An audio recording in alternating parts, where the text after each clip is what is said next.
우리는 와인 하면 흔히 유럽을 떠올리는데 이스라엘의 와인은 유럽보다 무려 2000년을 앞섰고 지금도 이스라엘 전역에서 100여 개의 와이너리들이 와인을 생산하고 있을 정도로 이스라엘은 세계에서 가장 오래된 와인 생산국 중 하나입니다. 이처럼 이스라엘에 일찍부터 포도주가 발달하게 된 것은 저들의 문화라기보다는 생존과 아주 밀접한 연관이 있습니다. 이스라엘은 그 지형이 대부분 석회암지대로 되어 있기에 물이 석회 안반을 거치면서 석회수가 되고 맙니다. 이 석회수를 계속 마시게 되면 담석이 생기기 때문에 이스라엘에서 마실 수 있는 물을 찾는 것은 그만큼 힘들었고, 예로부터 소나 양, 낙타와 더불어 이 우물은 가장 중요한 재산 목록 중 하나였습니다. 이처럼 워낙 물이 귀하다 보니까 포도를 수확하여 즙을 낸 포도주를 물 대신 음용하게 되었죠. 이스라엘에서 특히 포도주로 유명한 곳은 다른 지역보다 물이 훨씬 더 부족한 곳들로 예수님께서 첫 이적을 행하신 갈릴리 가나도 바로 그런 곳 중 하나였습니다. 마침 가나에 혼인잔치가 있어서 예수님은 어머니 마리아 또 제자들과 함께 잔치에 참석하셨습니다. 대개 혼인잔치는 일주일 동안 계속되었는데 무엇보다 중요한 것은 잔치에 참석한 하객들이 마실 포도주를 떨어지지 않도록 제공하는 일이었습니다. 그런데 혼인잔치에 그만 이 포도주가 똑 떨어지고 만 것입니다. 이게 무슨 상황일까요? 물 없음, 포도주 없음, 어이 없음, 대책 없음, 없음, 이런 난처한 상황에 처하게 된 것입니다. 요한복음은 2장에 나오는 이 포도주 없음을 시작으로 연이어서 없음에 관한 내용들이 쭉 이어집니다. 3장에는 한밤중에 주님을 찾아왔던 유대 지도자 니고데모의 확신 없음, 4장에는 수가성 사마리아 여인의 희망 없음, 5장에는 베데스다 연못가에서 병 낫기를 38년 동안이나 기다리고 있던 병자의 도와줄 사람 없음, 이것이 나옵니다. 6장에는 베세다 들판에 수많은 무리가 모였지만 그곳에 먹을 떡이 없음이, 7장에는 예수님의 형제들조차도 그분의 구세주 되심을 믿지 못하는 믿음 없음이, 8장에는 가늠하다 끌려온 여인을 죽이려고 손마다 돌을 든 종교 지도자들의 자비 없음이, 9장에는 날 때부터 앞을 보지 못하는 한 맹인의 시력 없음이 나옵니다. 10장에는 수많은 무리들이 진정한 목자 없음이, 11장에는 죽은 나사로를 보며 모든 것이 끝났다고 낙심한 미래 없음이, 13장에는 돈 몇 푼에 예수님을 배신하고 판 가룟 유다의 신의 없음이, 18장에는 사람들의 연이은 죽음에 3번이나 예수님을 모른다고 부인한 베드로의 용기 없음이, 19장에는 예수님께 아무 죄 없음을 알고도 백성들이 두려워서 예수님을 십자가에 못 박도록 넘겨준 빌라도의 줏대 없음이, 21장에는 예수님이 십자가에 달려 죽으신 후 낙심하여 갈릴리 바다로 돌아간 제자들이 밤새 그물을 던졌지만 아무것도 잡지 못한 고기 없음이 기록되어 있습니다. 없음, 결핍, 부족이라는 단어는 우리를 짓누르고 힘들게 하고 또 슬프게 합니다. 2025년 새해를 맞이했지만 여러분으로 하여금 한숨 짓게 하는 여러 가지 없음들이 분명 존재할 것입니다. 그래서 지난 신년주일 담임 목사님께서 이 모든 없음을 극복할 수 있도록 채워짐을 사모하라는 귀한 말씀을 주셨지요. 성경은 시편 107편 8, 9절에서 우리의 없음을 채우실 하나님을 기대하며 새벽을 깨우는 성도들에게 말씀합니다. 여호와의 인자하심과 인생에게 행하신 기적으로 말미암아 그를 찬송할지로다. 그가 사모하는 영혼에게 만족을 주시며 줄인 영혼에게 좋은 것으로 채워주심이로다. 오늘 주신 본문은 그 시작과 동시에 모든 없음의 문제를 해결할 수 있는 중요한 단초를 우리에게 제시하고 있습니다. 1, 2절 말씀입니다. 사흘째 되던 날 갈릴리 가나에 혼례가 있어 예수의 어머니도 거기 계시고 예수와 그 제자들도 혼례의 청함을 받았더니. 여러분, 여기서 중요한 것은 무엇일까요? 그 없음의 자리에 주님이 청함을 받으셨고 바로 그 자리에 주님이 함께 계셨다는 사실입니다.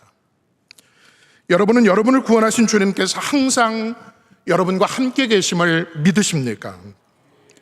주님은 우리 속에 항상 함께 계시기를 원하십니다.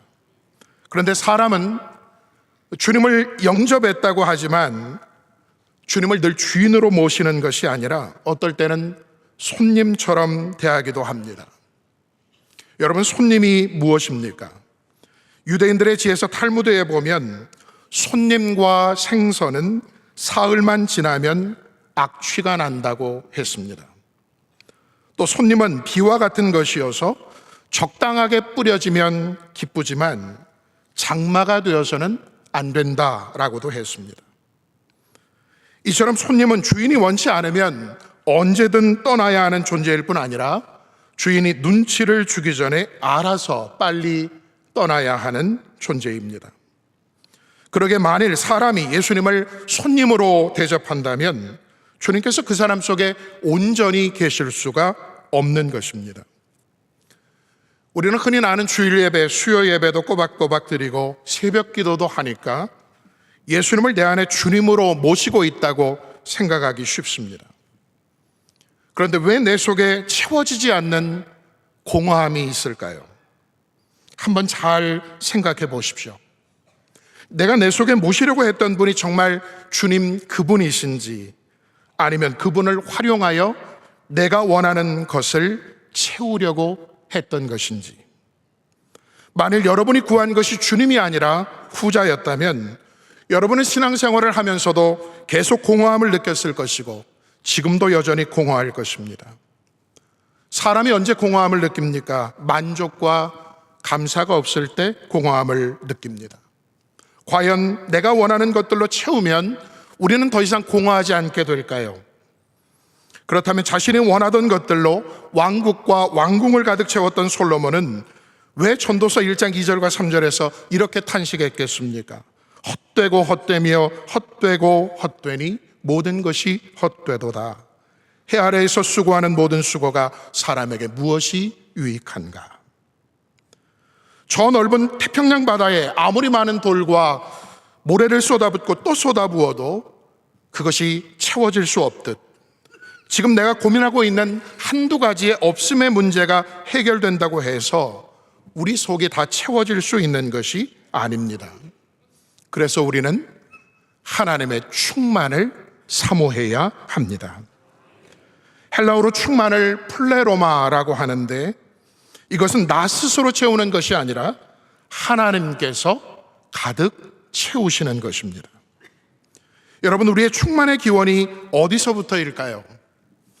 하나님께서 흙으로 인간을 빚으셨지만 만일 거기서 창조 사역을 끝마치고 그대로 두셨다면 우리는 겉껍데기에 불과했을 것입니다. 돼지 껍데기는 구워 먹기라도 하죠. 우리 겉껍데기는 뭐에 쓸 수가 있겠습니까? 그래서 하나님은 우리를 흙으로 빚으신 다음 생기를 코에 가득 불어넣으셔서 생명이 되게 하셨습니다. 하나님께서 우리 코에 당신의 영, 성령을 가득 불어넣으신 것, 이것이 바로 충만의 시작입니다. 그래서 성경 곳곳을 보면 우리에게 성령으로 충만할 것을 말씀하십니다.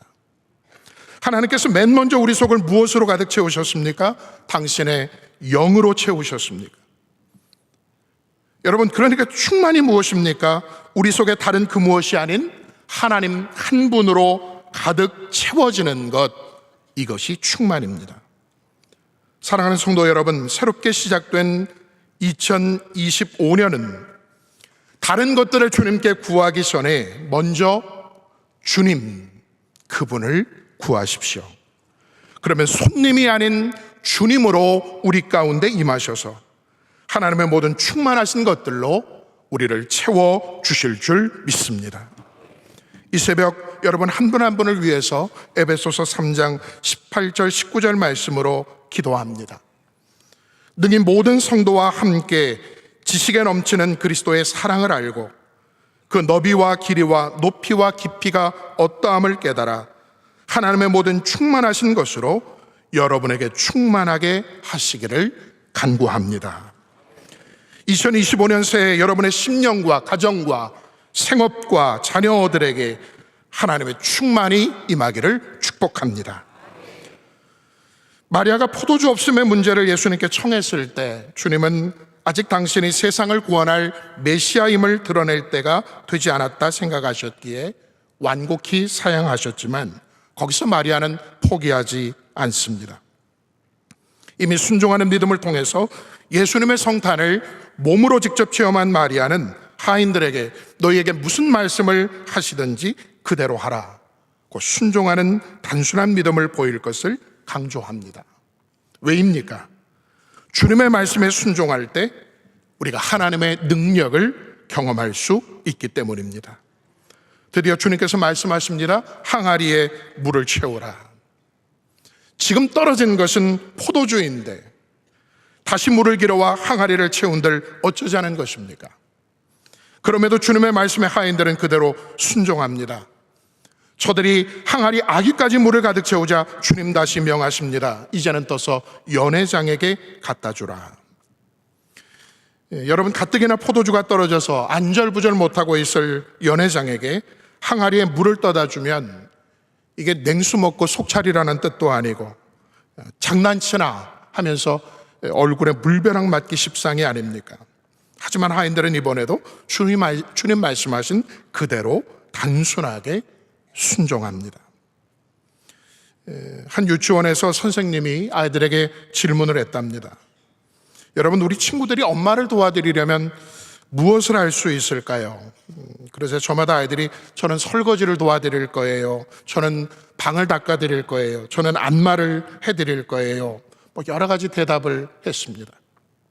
그런데 끝까지 손을 들지 않고 곰곰이 생각만 하고 있는 한 아이가 있어서 선생님이 그 친구에게 어떻게 엄마를 도와드릴 건지 말해보라고 했습니다. 그랬더니 아이가 말합니다. 선생님, 저는요 그냥 가만히 있을래요.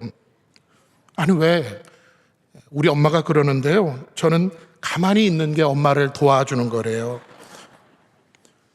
여러분, 믿는 우리가 가만히 있는 것이 주님을 돕는 것일까요? 그렇지 않습니다. 우리가 전적으로 주님을 신뢰하면서 말씀을 따라 단순하게 믿고 순종할 때 하나님의 놀라운 이적의 역사가 일어나는 줄 믿습니다. 주님은 우리에게 무엇을 명하실 때 결코 복잡하게 말씀하시지 않습니다. 십계명만 보더라도 복잡하고 난해한 것 있습니까? 안식일을 기억하여 거룩히 지키라, 부모를 공경하라, 살인하지 말라, 간음하지 말라, 도둑질하지 말라. 무엇이 복잡합니까? 하나님 말씀하신 그대로 하라 하신 것은 하고, 하지 말라 하신 것은 하지 않고 살면 되는 것이죠. 그럼에도 왜 자꾸 우리의 삶이 복잡하고 어려워지는 것입니까? 그것은 주님 말씀하신 그대로 순종하지 않고 나 나름대로 이리저리 머리를 굴리며 변칙적으로 살다가 얽히고 설키는 것입니다. 하나님은 때로 우리를 없음 가운데 두셔서 내가 진정으로 찾아야 하고 소중히 여겨야 하는 것이 무엇인지를 보게 하십니다. 그래서 나의 없음의 문제를 더 깊이 들여다보면 분주하게 세상을 살던 나에게 정작 주님이 없으셨음과 주님의 말씀에 단순하게 순종하는 것이 없었음을 깨닫게 됩니다. 이미 성경은 우리의 다양한 없음의 문제를 해결할 방법을 본문 서두에서 제시한 바 있습니다. 그것은 구세주이신 예수 그리스도를 없음의 자리로 청하여 주님과 함께 있는 것이며, 또한 우리에게 무엇을 말씀하시든지 그대로 믿고 순종하는 이것입니다. 왜냐하면 모든 없음을 있음으로 채우시는 권세가 오직 예수 그리스도께만 있기 때문입니다. 결국 혼인잔치 자리에 예수님과 함께 있던 모든 자들은 전에 맛보지 못했던 가장 좋은 포도주를 맛보게 되었고, 포도주가 없음으로 인하여 근심하던 자리는 기쁘고 풍성한 있음의 자리로 바뀌게 되었습니다. 여러분, 이 새벽 이 자리에는 여러 가지 없음의 문제를 갖고 있는 우리들이 모여 있습니다. 만약 이 자리에 그런 우리만 있다면 서로의 없음을 한탄하며 하소연하는 문제를 키우는 자리에 지나지 않을 것입니다. 하지만 이 예배의 자리, 말씀의 자리, 기도의 자리에 소망이 있는 이유가 무엇입니까? 하나님을 찬송하고 예수 그리스도의 이름을 부르고 높이는 바로 이곳에 주님이 우리와 함께 하시기 때문이며, 우리가 삶의 없음의 자리에 주님을 청할 때 오셔서 역사하실 것을 믿기 때문입니다. 예수님께서 포도주가 없던 가나의 혼인잔치 자리에서 물을 포도주 되게 하심으로 하나님의 아들이며 구세주이신 당신의 영광을 나타내신 이 표적은 갖가지 없음의 문제로 신음하는 우리에게 구원과 생명의 표징이 됩니다. 사랑하는 성도 여러분, 예수님을 모시고 그분의 말씀에 붙잡혀 순종하면 아무리 텅 빈 인생이라 할지라도 주님께서 반드시 채우십니다. 없음의 자리가 있음의 자리가 되는 변화가 일어나는 것입니다. 아직도 현장 예배자가 다 채워지지 않은 이 없음의 자리일지라도 이번에 진행하는 러빙 축제를 통해서 전도 대상자들을 품으라는 하나님의 말씀에 우리가 단순히 순종할 때 성령께서 하나님의 열심을 우리에게도 부어주사 우리를 통해 일하게 하심으로 결국 이 자리가 하나님을 뜨겁게 사모하는 새로운 예배자들로 가득 채워질 줄 믿습니다. 여러분의 없는 산 모든 곳마다 예수님을 주님으로 청하십시오. 그리고 주님께서 채우실 역사를 기대하며 말씀에 순종하십시오. 빌립보서 4장 19절 말씀으로 여러분을 축복하며 설교를 맺습니다. 하나님께서 그리스도 예수 안에서 영광 가운데 그 풍성한 대로 여러분의 모든 쓸 것을 채우시기를 주님의 이름으로 간절히 축복합니다.